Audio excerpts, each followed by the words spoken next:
Assalamualaikum warahmatullahi wabarakatuh. Baiklah, perkenalkan nama saya Yunisania dari Prodi Sistem Informasi. Baiklah, di sini saya akan mempresentasikan makalah saya untuk mata kuliah Organisasi dan Arsitektur Komputer. Dosen pengampu yaitu Ibu Yupianti Mkom, mata kuliah Organisasi dan Arsitektur. NPM saya 20030006.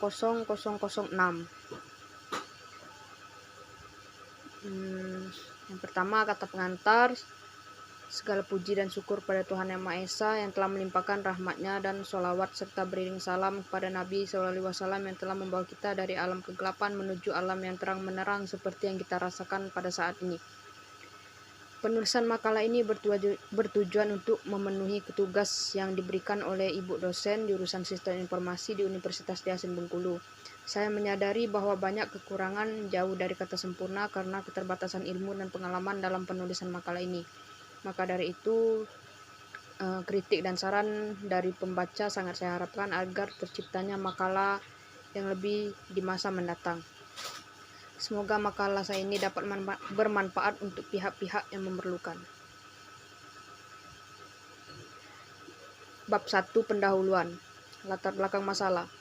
Semua pasti mengerti bagaimana pesatnya dunia teknologi sampai kita dibuat menjadi manusia yang tidak bisa sadar dan tidak bisa sabar. Teknologi is common, thinking is there.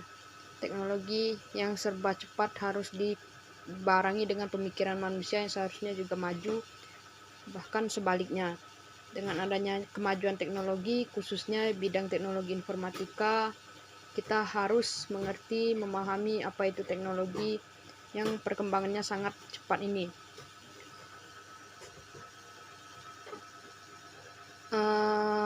Mengulas tentang organisasi komputer, perangkat software, hardware, hingga bagaimana menjadi pengguna IT dengan benar.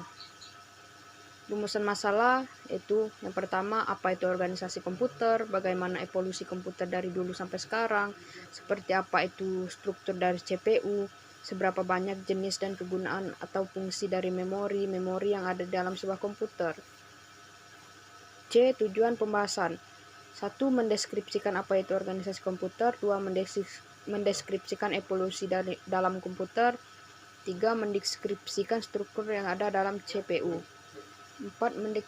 Mendeskripsikan jenis memori yang ada dalam sistem komputer. Bab 2, pembahasan. A. Pengantar organisasi komputer. Organisasi komputer adalah bagian yang terkait erat dengan unit-unit operasional dan interkoneksi di dalam sistem antara komponen penyusun sistem komputer dalam merealisasikan aspek arsitekturnya. Apa itu aspek organisasi komputer? Yaitu berupa teknologi hardware, perangkat antarmuka, teknologi memori, sistem memori, dan sinyal-sinyal kontrol.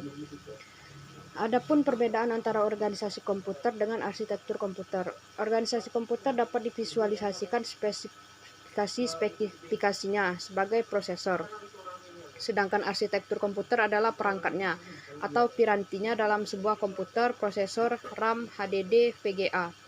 Ada 5 dimensi dalam pengukuran keunggulan komputer, yaitu kinerja, kapasitas, harga, pemeliharaan, kenyamanan, dan kenyamanan pengguna. B. Evolusi dalam kinerja komputer. 3. Arsitektur CPU. Arsitektur berbasis akumulator, register, stack, evaluasi teknik dalam memori utama. Kecepatan CPU meningkat secara konstan karena kemajuan teknologi komponennya. Terdapat 2 pembagian lokasi konsep penyimpanan, yaitu alamat ganjil genap dan overhead. Tersebut tidak berarti karena CPU juga semakin meningkat dan adanya teknik-teknik paralelisme dan overload. Dalam perkembangannya, komputer dapat kita bagi menjadi 2 bagian, yaitu sebelum tahun 1940 dan setelahnya. C. Struktur CPU. CPU merupakan komponen terpenting dari sistem komputer.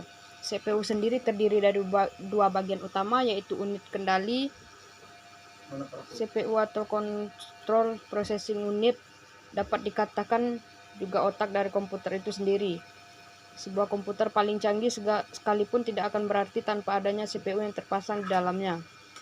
Dalam kesehariannya, CPU memiliki tugas utama untuk mengolah data berdasarkan instruksi yang ia peroleh. CPU sendiri sebenarnya masih terbagi atas beberapa komponen yang saling bekerja sama untuk membentuk suatu unit pengolahan. Di samping itu, CPU mempunyai beberapa alat penyimpanan yang berukuran kecil yang disebut register. Terdapat 4 komponen utama penyusun CPU, yaitu 1. Arithmetic and Logic Unit, Control Unit, Register, CPU, dan memori internal.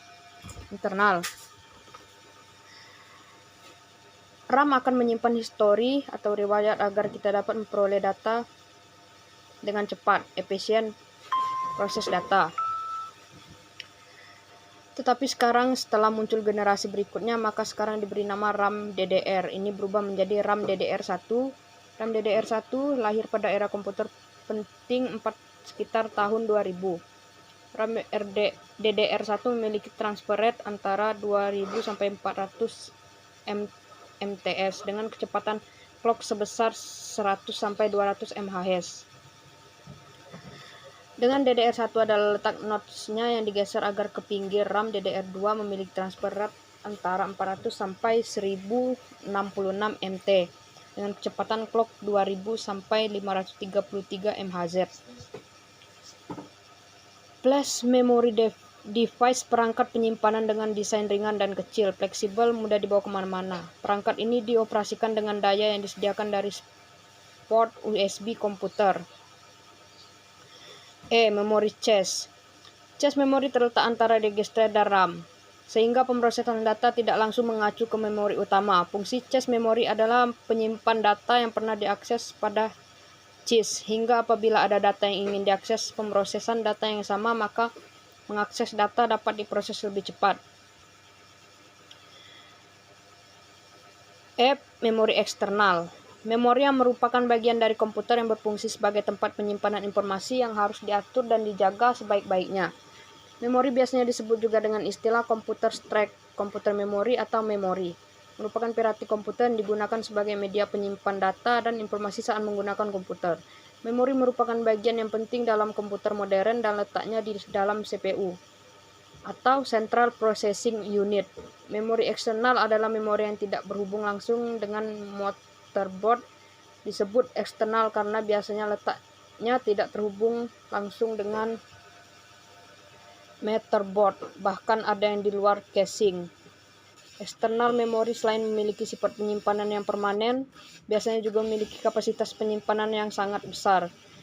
Yang termasuk dalam kategori eksternal memori adalah floppy disk, hard disk, optical disk, CD-ROM, flash memory, tape drive, zip disk, dan lain-lain. Baiklah, itulah presentasi makalah dari saya. Apabila ada kekurangan dari makalah saya mohon maaf. Pada Tuhan saya mohon ampun. Terima kasih. Wassalamualaikum warahmatullahi wabarakatuh.